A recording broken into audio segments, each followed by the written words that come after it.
కొరింథీయులకు రాసిన మొదటి పత్రిక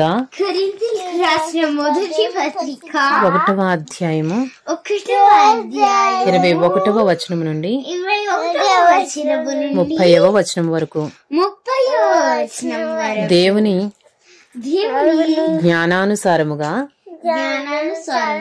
లోకము తన జ్ఞానము చేత దేవునిని ఎరగకుండినందున సువార్త ప్రకటనయను వెర్రితనము చేత నమ్ము వారిని రక్షించుట దేవుని దయాపూర్వక సంకల్పమాయను.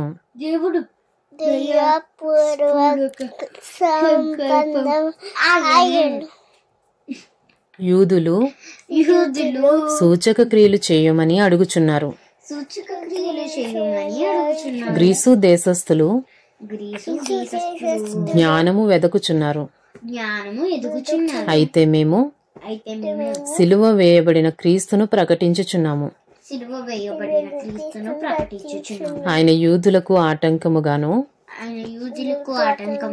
అన్యజనులకు వెర్రితనముగాను ఉన్నాడు. కాని యూదులకేమి గ్రీసు దేశస్థులకేమి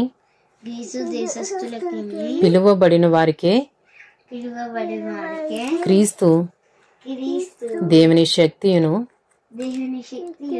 దేవుని జ్ఞానమునై ఉన్నాడు. దేవుని వెర్రితనము మనుష్య జ్ఞానము కంటే జ్ఞానము గలది. దేవుని బలహీనత మనుషుల బలము కంటే బలమైనది. సహోదరులారా, మిమ్మల్ని పిలిచిన పిలుపును చూడుడి. మీలో లోకరీతిని జ్ఞానులైనను ఘనులైనను గొప్ప వంశము వారైనను అనేకులు పిలువబడలేదు గాని ఏ శరీరియు దేవుని ఎదుట అతిశయింపుకున్నట్లు జ్ఞానులను సిగ్గుపరచుటకు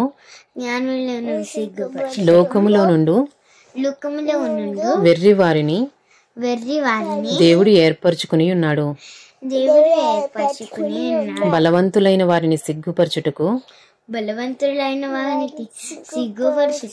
లోకములో బలహీనులైన వారిని దేవుడు ఏర్పరచుకుని ఉన్నాడు. ఎన్నికైన వారిని వ్యర్థము చేయుటకు లోకములో నీచులైన వారిని